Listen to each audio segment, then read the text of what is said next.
Assalamualaikum warahmatullahi wabarakatuh. Selamat sore untuk kita semua. Salam sejahtera. Para Tribuners sekalian, kita bertemu lagi pada acara Bincang-Bincang Tribun Medan hari ini bertajuk Ngopi Sore. Tema kita pada hari ini adalah kompetensi pencari kerja di tengah hantaman disrupsi teknologi dan pandemi. Tuan rumah Ngopi Sore kali ini adalah saya sendiri, Perdata Otabeta Ginting, selaku manajer produksi Tribun Medan. Dan narasumber kita hari ini adalah Kepala Balai Besar Pengembangan Latihan Kerja BBPLK Medan, Bapak Muhammad Ali SSMA PhD. Assalamualaikum Pak.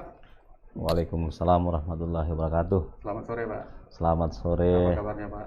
Alhamdulillah kabar baik.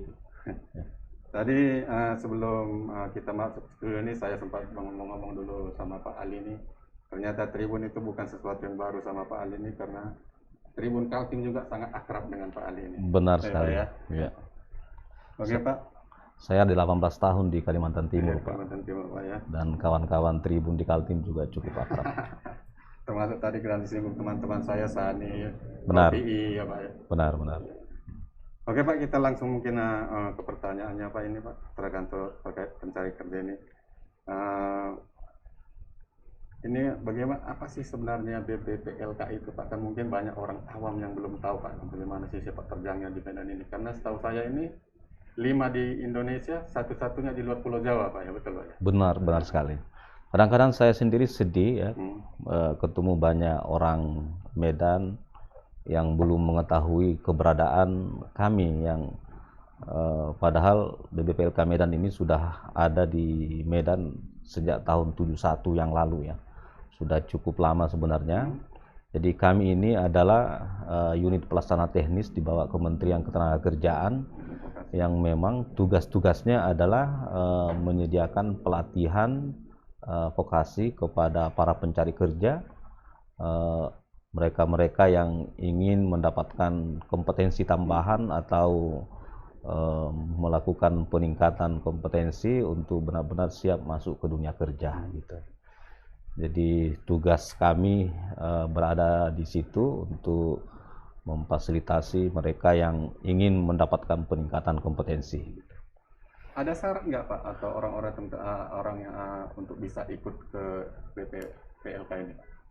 Pada dasarnya sebenarnya setiap warga negara Indonesia mempunyai kesempatan untuk bisa mengakses pelatihan di tempat kami. Memang kami sasarannya adalah mereka yang sudah di luar dari pendidikan formal. Oh, sudah tidak di luar pendidikan formal ya? Karena itu yang bisa dilatih di tempat kami itu adalah mereka yang tidak berstatus pelajar atau juga tidak berstatus sebagai mahasiswa. Tapi mereka yang sudah lepas dari pendidikan formal ingin kemudian mendapatkan penambahan kompetensi, itulah yang menjadi sasaran pelatihan kami. Bisa saja juga bagi mereka-mereka yang tidak mendapatkan kesempatan untuk masuk ke pendidikan formal, tapi tentu juga ingin mencari pekerjaan dan ingin mendapatkan kompetensi, itu juga bisa masuk ke tempat kami. Definisinya tidak lagi dalam posisi pendidikan formal itu Pak, jenjangnya Pak? Bisa SMA, SMK? Ya, kira-kira karena kami itu mendidik mereka-mereka yang akan siap masuk dunia kerja, dari sisi umur dia itu minimal 18 tahun. Oh, minimal 18 tahun. Ya, minimal 18 tahun, itulah yang salah satu persyaratannya untuk bisa mengakses pelatihan di tempat kami. Ya. Berarti tujuan besar penyelenggaraan pelatihan di BBPLK ini adalah untuk meningkatkan kompetensi angkatan kerja produktif, betul Pak ya? Betul. Terutama sekali kemampuan khusus pembangunan sumber daya manusia itu Pak ya? Betul. Jadi memang tantangan besar bangsa kita ini salah satunya karena dari jumlah angkatan kerja kita yang kurang lebih sekitar 138 juta itu 58% itu mereka berpendidikan SMP ke bawah. Oh, SMP ke bawah ya. SMP, SD, bisa juga memang tidak mempunyai sekolah sama sekali. Nah, kita sudah bisa membayangkan seperti apa daya saing yang dimiliki untuk bisa masuk ke pasar kerja dengan level pendidikan yang hanya setinggi itu. Dan mereka ini tidak mungkin lagi untuk didorong masuk ke pendidikan formal. Nah, karena itulah lembaga pelatihan vokasi seperti Balai Latihan Kerja ini menjadi tempat mereka untuk bisa mendapatkan kompetensi yang pada akhirnya nanti mereka kemudian bisa masuk ke pasar kerja gitu. Berarti intinya mereka yang mau bekerja kalau mau upgrade skill bisa masuk ke BBLPLK dulu Pak, supaya skillnya mumpuni gitu Pak ya. Betul, betul. Jadi Pak, bicara ketenagakerjaan ini kan Pak, kita tidak bisa lepas dari dua perkara yang saling belakang ini sebenarnya Pak. Satu bonus dan bencana demografi kita Pak. Diperkirakan itu kan Pak, kalau tidak salah nanti 2030 jumlah warga usia produktif Indonesia akan lebih besar daripada warga non produktif Pak. Semestinya ini kan menjadi bonus demografi gitu Pak. Benar. Namun fakta lain, sampai tahun kemarin jumlah angkatan kerja yang angkanya 150-an juta dan lebih 60% diantara merupakan problem mismatch Pak. Tidak sesuai dengan ininya Pak, dengan kebutuhan kerja. Jika tidak segera diatasi, alih-alih bonus demografi ini akan muncul nantinya justru bencana demografi Pak. Betul. Kira-kira apakah pemerintah dalam hal ini BBPLK sudah memiliki jalan keluar solusinya mungkin Pak? Ya, ini memang tantangan sekaligus juga sebenarnya peluang yang bisa dimanfaatkan oleh bangsa kita dengan kita di tahun 2030 itu diperkirakan akan memasuki puncak bonus demografi, di mana masyarakat kita mayoritas nantinya 70% itu adalah usia produktif. Jadi dua hal yang memang harus kita pastikan dengan komposisi penduduk yang seperti ini. Yang pertama, kita harus memastikan bahwa ada lapangan kerja yang tersedia buat mereka. Dan karena itu ya tugas kita semua, dunia usaha termasuk pemerintah juga tentu di dalamnya, untuk bagaimana menciptakan peluang-peluang lapangan pekerjaan dan peluang usaha buat para usia produktif ini. Yang kedua yang tidak kalah pentingnya adalah selain lapangan pekerjaan yang harus kita siapkan, yang tidak kalah pentingnya juga adalah bagaimana menyiapkan mereka mempunyai kompetensi yang cukup untuk bisa bersaing di pasar kerja. Karena kalaupun ada lapangan kerja tapi kompetensi mereka tidak mumpuni, ini juga bisa menjadi persoalan tersendiri. Yang tadi bahasanya Bapak itu adalah bencana demografi. Nah, karena itu kami hadir sebagai bagian dari pemerintah BBPLK Medan untuk menyiapkan bagaimana usia-usia produktif ini benar-benar mempunyai kompetensi yang cukup untuk bisa bersaing memperebutkan lapangan pekerjaan, tidak hanya domestik tapi saya kira global, yang saat ini juga kita punya peluang yang sama untuk juga masuki pasar kerja global gitu. Ada mungkin triknya Pak, caranya untuk mengupgrade skill-skill tenaga kerja kita itu Pak? Yang pada kita bilang banyaknya di bawah SMA, SMP itu, bagaimana caranya mengupgrade skill mereka supaya bisa masuk lapangan kerja itu tidak kalah bersaing dengan yang lain? Iya, saat ini dengan kita juga masuk dalam era industri 4.0 ya, di mana disrupsi teknologi yang luar biasa. Digitalisasi semuanya. Betul. Nah, memang kita bagaimana menyiapkan tenaga kerja yang siap masuk ke industri dengan kami selalu menamainya dengan 4 skill ya, yang mesti harus dimiliki. Yang pertama, yang bersangkutan itu memang harus mempunyai technical skill yang mumpuni. Artinya ketika dia memilih sebuah talenta apa saja, dia harus the best untuk di bidang tersebut. Itu yang kita sebut dengan technical skill. Nah, BLK harus mampu menjembatani untuk bisa mendapatkan the best skill yang memang menjadi passionnya dia. Tapi yang tidak kalah pentingnya juga yang selalu kita dengarkan itu adalah yang bersangkutan juga harus punya soft skill. Soft skill. Kami selalu berdiskusi dengan kawan-kawan industri, dan selalu salah satu yang mereka sampaikan itu adalah selain memang dia punya keterampilan, kemampuan, kompetensi yang tinggi, tapi yang tidak kalah pentingnya juga adalah bagaimana dia mempunyai sikap yang baik, perilaku yang baik, kedisiplinan, kejujuran, bagaimana bisa bekerja dalam tim. Ya, ini semua adalah bagian dari yang bukan kaitannya dengan technical skill tapi soft skill, tapi itu juga menjadi bagian yang sangat penting.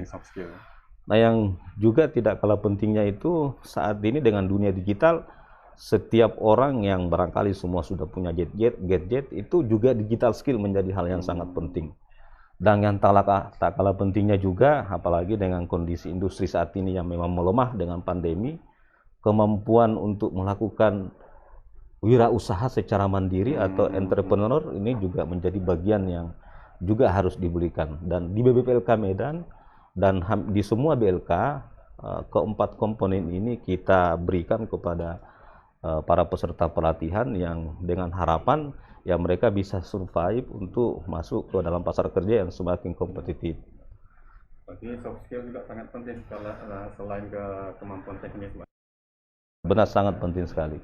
Kadang-kadang kita mendengar kawan-kawan dari industri menyampaikan lebih senang mereka menerima orang yang dari sisi soft skillnya bagus ketimbang jago tapi soft skillnya agak kurang mendukung. Nah, itu artinya soft skill ini juga menjadi bagian yang sangat penting. Karena hard skill atau kemampuan itu bisa dilatih, kan, Pak. Seiring dengan pengalaman, Iya, dengan sendirinya itu nanti akan mengalami peningkatan. Kalau soft skill itu memang sangat penting, Pak, ya, karena itu bisa karakternya. Betul sekali. Karena istilahnya kan itu, Pak, ada juga itu triple skilling itu, Pak, ya. Triple skilling. Program ini sukses membangun barisan pencari kerja yang solid di Jerman, Pak, itu. Triple skill terdiri dari skilling, upskill, reskilling. Barangkali bisa, Pak, menjelaskan mengenai triple skilling ini, Pak. Ya, salah satu kebijakan yang dijalankan oleh Kementerian Ketenagakerjaan dalam rangka tadi merespon permasalahan ketenagakerjaan yang kita tadi sudah bahas, apa yang kita sebut dengan triple skilling. Yang pertama skilling. Skilling ini diarahkan untuk kawan-kawan yang baru selesai dari pendidikan, fresh graduate, yang fakta di lapangan menunjukkan bahwa banyak di antara kawan-kawan kita sudah selesai, sudah tamat, sudah wisuda, tapi nampaknya belum begitu yakin untuk bisa masuk ke dalam pasar kerja. Nah, mereka-mereka inilah yang perlu dibekali kembali melalui pendekatan skilling untuk melakukan semacam skill adjustment agar mereka betul-betul siap masuk ke dunia kerja. Nah, yang kedua adalah upskilling. Nah, upskilling ini diperuntukkan buat kawan-kawan yang sudah mempunyai pekerjaan, tapi barangkali mungkin ingin naik level, ingin naik jabatan, perlu dibekali dengan skill-skill yang lebih tinggi lagi, dan itulah kemudian kami juga hadir untuk memberikan pelatihan kepada mereka yang sudah berstatus sebagai pekerja. Nah, sementara untuk reskilling ini lebih banyak diarahkan kepada mereka barangkali yang dengan disrupsi teknologi yang terjadi sekarang ini, pekerjaannya barangkali dulunya ada, kemudian menjadi hilang. Tentu dia ingin menjajal skill-skill yang baru, yang skill itulah kemudian mereka masuk ke BLK yang kita sebut dengan reskilling, ya, untuk mendapatkan skill yang baru. Kemudian setelah itu dengan skill yang baru ini dia bisa mencari pekerjaan yang baru yang barangkali mungkin berbeda dengan pekerjaan yang dia geluti sebelumnya. Termasuk juga para korban-korban PHK ini juga menjadi bagian dari sasaran kita. Gitu. Itulah yang dari reskilling tadi, Pak. Betul. Ya. Sekarang ini, Pak, kalau kita di BBPLK Medan ini, yang mana yang paling banyak ini, Pak, yang kita lakukan, Pak? Skilling, upskilling, atau reskilling, Pak? Ya, ini memang bedanya bangsa kita ini dengan negara-negara lain. Ya. Saya kebetulan punya pengalaman tinggal di Australia. Lembaga pelatihan itu di Australia lebih banyak memang menangani mereka-mereka yang akan melakukan upskilling maupun reskilling, ya. Karena skillingnya itu sudah selesai di pendidikan formal. Berarti antara dunia pendidikan dan kerjanya sesuai, gitu? Sudah sesuai. Nah, ini yang agak sedikit membedakan dengan kita, karena justru yang masuk ke BLK itu adalah mereka-mereka yang bahkan baru selesai dari perguruan tinggi, baru selesai dari SMK, baru selesai dari sekolah, tapi karena belum begitu yakin dengan kompetensi yang dimiliki untuk bisa masuk kerja, maka masuklah ke kami. Dan ini proporsi yang paling terbanyak yang harus kita lakukan untuk menyiapkan mereka masuk ke dunia kerja. Jadi kita lebih banyak ke skillingnya malah sebenarnya daripada upskilling maupun reskilling. Padahal mestinya kan di logikanya mestinya, Pak, di masa pandemi ini kan mestinya kan reskilling lah yang paling banyak mestinya kan, Pak, karena ada terjadi PHK kan, begitu, Pak. Betul. Tapi di Medan malah skilling yang paling banyak, Pak. Bukan hanya fenomena di Medan saja, tapi ini adalah fenomena Indonesia yang sedemikian. Termasuk itu. Di 4 daerah lain itu, Pak, yang ada BBPLK-nya itu. Termasuk di semua BLK yang lain, lebih banyak yang masuk ke kita itu adalah fresh graduate. Fresh graduate. Ya. Ya, saya kira ini mungkin juga terkait dengan apa yang pernah diucapkan oleh Menteri Pendidikan dan Kebudayaan ya. Beliau menyampaikan bahwa kelulusan itu tidak menunjukkan bahwa yang bersangkutan siap masuk kerja. Demikian juga ijazah tidak menunjukkan bahwa yang bersangkutan itu mempunyai kompetensi atau nah inilah mungkin salah satu gambaran dari pendidikan kita yang tentu saja ini juga menjadi PR bersama kita, sehingga ya selama masih seperti ini tentu saja ya lembaga-lembaga pelatihan masih sangat diperlukan untuk membackup keluaran-keluaran dari para pendidikan formal ini. Pernah nggak misalnya Pak BBPLK itu ngasih masukan ke universitas-universitas seluruh Indonesia terkait dunia kerja dengan dunia pendidikan Pak, supaya sinkron setelah tamat dia seperti yang Bapak bilang di Australia tadi, bahwa mereka udah selesai di skillingnya? Rapat-rapat koordinasi tentu sering berjalan, tapi memang karena ini adalah dua kamar yang berbeda, ya kita tentu kurang etis kalau harus masuk ke kamar orang lain gitu. Karena kami memang ditugasin untuk menghandle mereka-mereka yang sudah di luar dari pendidikan formal. Ya, memang itu tadi tupoksinya. Ya, sementara yang tadi ini adalah berada di formal, di pendidikan formal gitu. Untuk itu Pak, akselerasi pembangunan SDM kita Pak diperlukan guna mengejar ketinggalan Human Development Index kita itu kan ketinggalan masih dari negara lain Pak. Ranking kita itu boleh dibilang rendah, menempati urutan ke 111 dari 189 Pak. Meski demikian itu McKinsey pernah menyebut, McKinsey Global Institute menyebut Indonesia kan menjadi negara dengan ekonomi terbesar ke-7 dunia Pak. Ya. Namun ada syaratnya Pak. Indonesia tidak boleh gagap dalam merespon era industri digital dan industri 4.0 itu Pak, yang udah Bapak singgung tadi itu Pak. Ini BBPLK ini bagaimana menyikapinya Pak, kesiapannya, apa aja sudah yang dilakukan untuk menjadi negara ekonomi terbesar nanti Pak, ke-7 itu? Ya, ini memang menjadi tantangan besar bangsa kita ini ya. Ya, saya jadi teringat di tahun 2012 yang lalu McKinsey meluncurkan hasil riset mereka yang kalau tidak salah judulnya Unleashing Indonesian Potential. Disebutkan di sana bahwa tahun 2030 Indonesia punya potensi ya tadi untuk bisa menjadi negara dengan kekuatan ke-7 terbesar di dunia. Tapi di sana ada syaratnya, kita harus mampu menyiapkan tenaga kerja kompeten 113 juta orang gitu. 113 juta orang ya. Dan saat itu kondisi kita baru di tahun 2012 itu ada 55 juta tenaga kerja kita yang sudah dianggap kompeten. Belum sampai 50% pun Pak ya. Jadi ada 58 juta lagi yang mesti harus kita siapkan, atau kira-kira rata-rata sekitar 3,2 juta tenaga kerja kompeten yang mesti harus kita siapkan. Ya, ini memang PR bangsa kita di tengah harapan kita. Sebenarnya kalau dari lulusan pendidikan formal setiap tahunnya kurang lebih mungkin barangkali mencapai 3,9 juta ya. Artinya melebihi sebenarnya jumlah yang mesti harus kita siapkan per tahunnya. Tapi kita juga jujur melihat fakta di lapangan, meskipun sudah menyelesaikan pendidikan formal, tapi ternyata juga masih belum benar-benar dikatakan siap untuk masuk dunia kerja. Nah, oleh karena itu lagi-lagi keberadaan Balai Latihan Kerja menjadi sangat penting, dan inilah yang juga menjadi bagian dari tugas besar kita untuk mengawal agar penciptaan tenaga kerja kompeten ini betul-betul bisa kita raih untuk bisa meraih posisi ekonomi yang ke-7 terbesar di dunia tersebut. Ya, tentu saja pemerintah tidak akan cukup hanya untuk sendiri melakukan itu. Kontribusi dari semuanya, termasuk juga dari dunia usaha, untuk berkontribusi memastikan ketersediaan tenaga kerja kompeten ini menjadi sangat penting. Iya. Berarti pemerintah tidak bisa berdiri sendiri Pak, soal dunia usaha juga harus berperan Pak ya. Saya kira demikian. Ada kerjasama nggak Pak BBLK itu dengan dunia usaha Pak?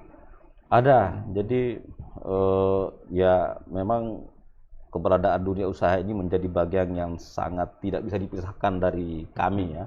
Karena itu kami punya namanya Forum Komunikasi Lembaga Pelatihan dari Industri, yang dimana forum ini menjadi wadah diskusi kami dengan kawan-kawan industri untuk terus mendiskusikan mengenai kebutuhan pasar kerja saat ini, termasuk juga bagaimana kita merancang pelatihan-pelatihan yang sesuai dengan kebutuhan mereka. Oke, para Tribuners sekalian, sudah beberapa masalah tadi kita bahas dengan Pak Ali, dan untuk selanjutnya kita akan membahas mengenai pendidikan BBLK selanjutnya, bagaimana apakah BBLK berperan lanjut untuk membantu mereka mendapatkan pekerjaan atau mengembangkan usaha. Tapi ini akan dijawab oleh Pak Ali nanti setelah break.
Selamat sore para Tribunus, kembali kita bertemu setelah break.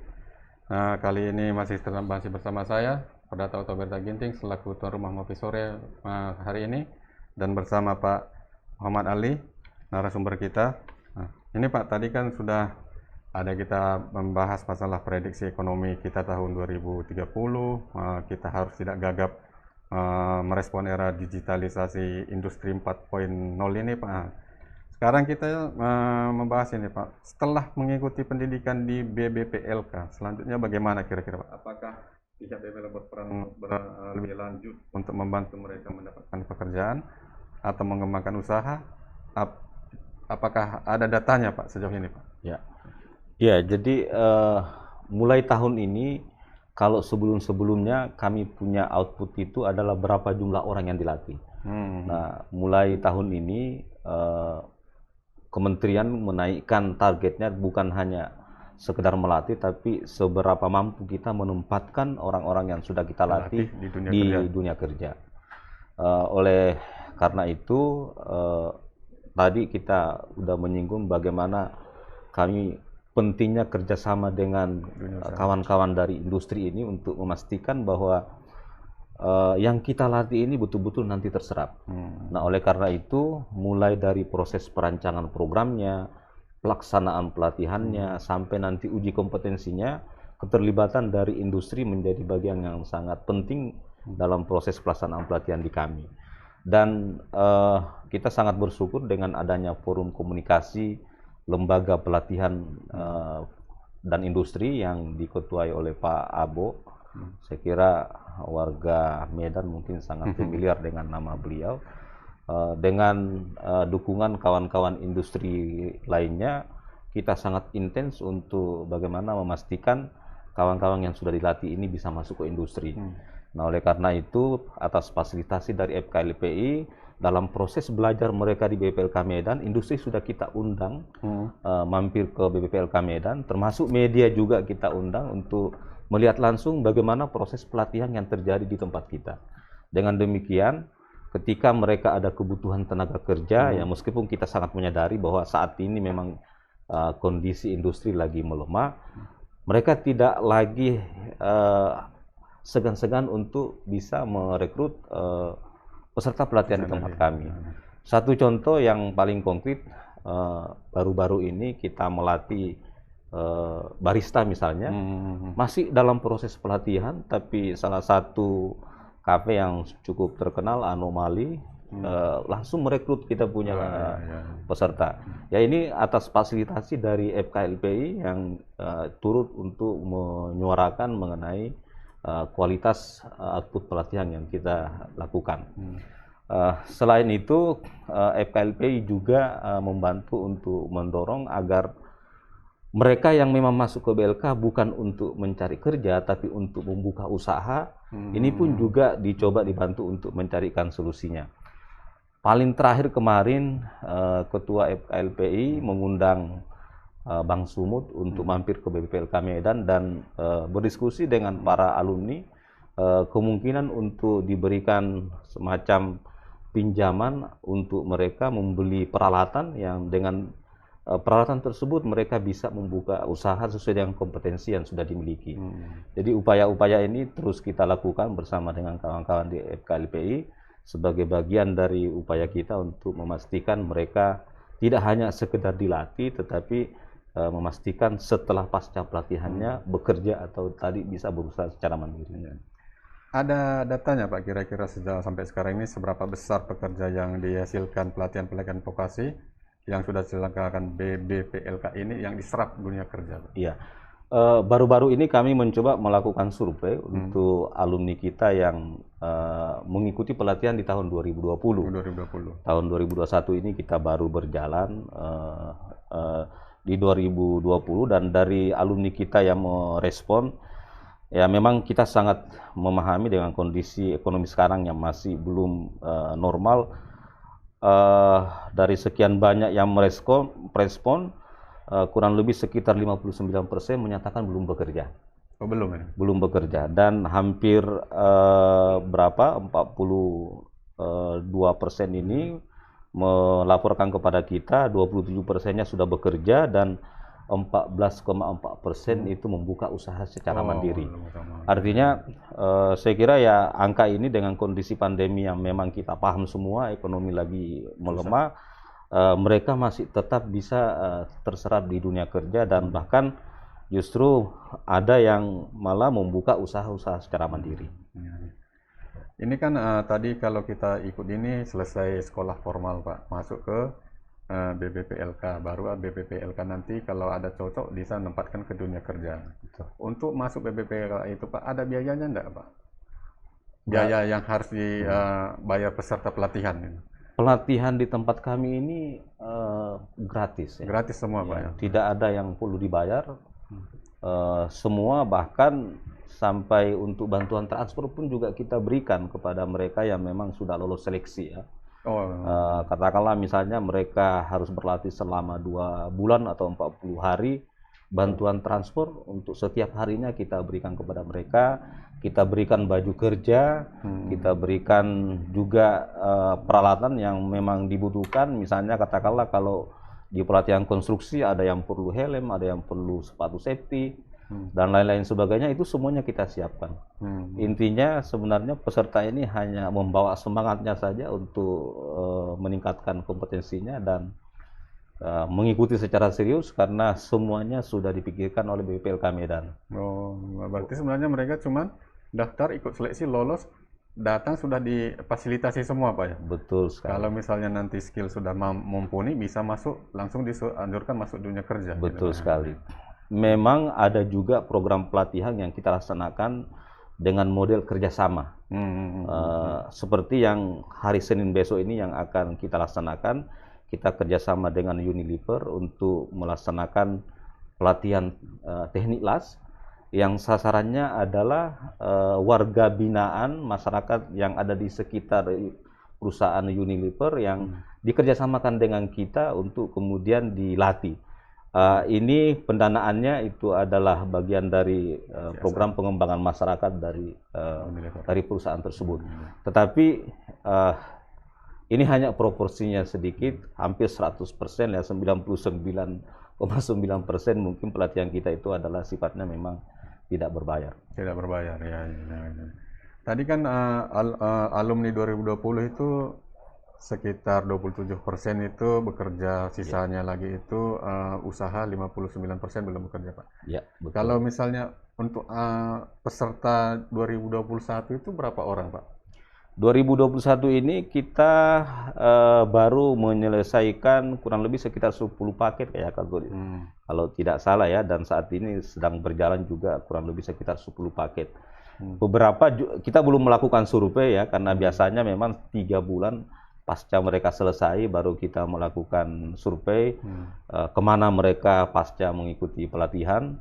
Tapi hal yang menggembirakan kemarin beberapa di antara mereka yang masih dalam proses pelatihan tapi sudah langsung diterima oleh dunia kerja. Artinya ya harapan kita memang juga demikian, apalagi dengan salah satu lulusan kemarin dari teknik las, kemudian juga dari menggambar, langsung difasilitasi oleh FKLPI, dihadirkan Bank Sumut untuk mereka yang nanti yang ingin mengembangkan usahanya untuk diberikan bantuan modal untuk dimanfaatkan buat membeli alat. Nah ini kita harapkan ya di tahun 2021 ini seiring dengan perbaikan ekonomi juga kesempatan kerja semakin terbuka, kesempatan buat para peserta yang sudah dilatih ini juga untuk masuk ke dunia kerja semakin terbuka. Tapi pesertanya lebih banyak tetap yang skilling tadi 2021 ini juga Pak? Di skilling tetap, di skilling tetap ya. Skilling. Ini kan kita masih dalam masa pandemi ini Pak, pandemi COVID-19 ini. Secara umum memang sudah surut Pak, tapi belum betul-betul hilang. Pandemi yang baru ini memberi dampak sangat besar terhadap bisnis dan pihak-pihak yang terlibat di dalamnya Pak. Banyak pelaku bisnis yang menginjak rem, mereka memilih menahan diri untuk mengembangkan usaha. Seperti apa peran BPPLK dalam membantu mengatasi dampak dari pandemi ini Pak? Ya, jadi data kementerian itu ada kurang lebih sekitar 29 juta ya para pekerja kita yang terdampak ya. Dan kita tahu semua hampir semua sektor mengalami minus pertumbuhan, minus pertumbuhan. Kecuali beberapa sektor ya seperti misalnya sektor kesehatan yang mengalami peningkatan dan sektor telekomunikasi ya. Tapi kejuran utama kami yang kebetulan di konstruksi dan di pariwisata ini dua sektor yang betul-betul juga memang sangat terkena dampak dari pandemi ini. Tapi kami sangat percaya, terutama untuk di sektor pariwisata, apalagi dengan penetapan Danau Toba sebagai salah satu dari 5 destinasi super prioritas, seiring dengan program vaksinasi sementara sudah berjalan, kita sangat meyakini bahwa sektor pariwisata akan menjadi salah satu sektor yang kira-kira akan langsung melejit ya, ketika pandemi ini sudah bisa kita tangani. Dan yang kita lakukan ini adalah menyiapkan SDM yang kira-kira nanti siap masuk ke pasar kerja ketika kondisi sudah mulai kembali normal. Kita sangat berharap, ya meskipun kita memahami bahwa kondisi saat ini memang masih sulit, karena itu bagaimana memanfaatkan kompetensi yang didapatkan ini dengan barangkali mungkin menjajal dunia usaha, ini juga menjadi bagian dari yang terus kita dorong kepada para peserta. Ya. Tadi kan Bapak sudah menyinggung masalah pariwisata Pak ya, pariwisata. Kurang lebih kan 3 pekan lalu Menteri Pariwisata dan Ekonomi Kreatif Pak Sandiaga Uno kan mampir ke Medan, ke Sumut lah, termasuk ke kantor juga Pak kemarin tuh. Beliau mengatakan meski sekarang terhuyung, sektor ini akan melejit lagi Pak pasca pandemi ini. Setidaknya dalam 6 bulan atau paling lambat setahun ke depan ini akan melejit. Siapa yang terlambat start akan selalu ketinggalan jauh. Bagaimana kesiapan BBPLK menyambut era ini nantinya Pak? Program-program apa saja yang akan dilakukan? Apalagi tadi Bapak sudah menyinggung Danau Toba nanti menjadi destinasi super prioritas, salah satunya dari 5 itu Pak. Iya, ya makanya pemberian kompetensi kepada para tenaga kerja kita ini tetap menjadi bagian yang prioritas kita lakukan, karena kita sangat meyakini bahwa pasca pandemi ini ada peluang-peluang yang terbuka luas sebenarnya yang bisa kita manfaatkan. Ketua FKLPI kemarin menyampaikan kepada kami dalam waktu dekat akan ada sekitar 40-50 investor dari Jepang yang akan berkunjung ke Medan, dan kita juga ada diskusi cukup intens juga dengan beberapa perwakilan dari beberapa negara yang membutuhkan juga tenaga kerja di luar sana gitu.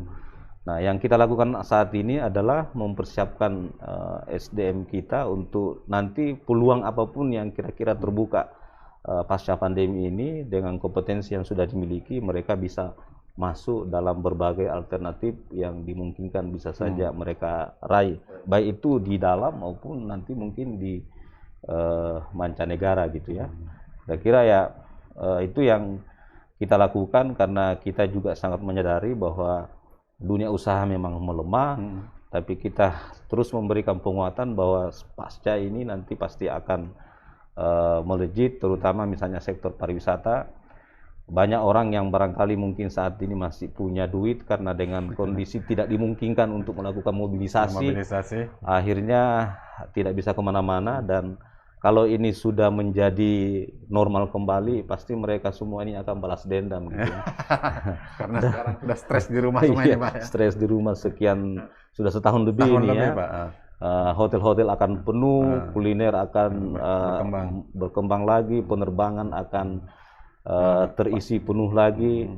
Ini semua terkait dengan dunia kepariwisataan, dan pelatihan-pelatihan yang kami berikan di BPLK Medan itu adalah terkait dengan hal tersebut. Demikian juga dunia konstruksi yang memang melemah juga. Kita sangat yakin juga konstruksi akan kembali mulai tumbuh pasca pandemi ini, dan apa yang kita lakukan saat ini adalah dalam rangka untuk mempersiapkan pasca pandemi ini untuk tenaga kerja kita siap masuk ke pasar kerja.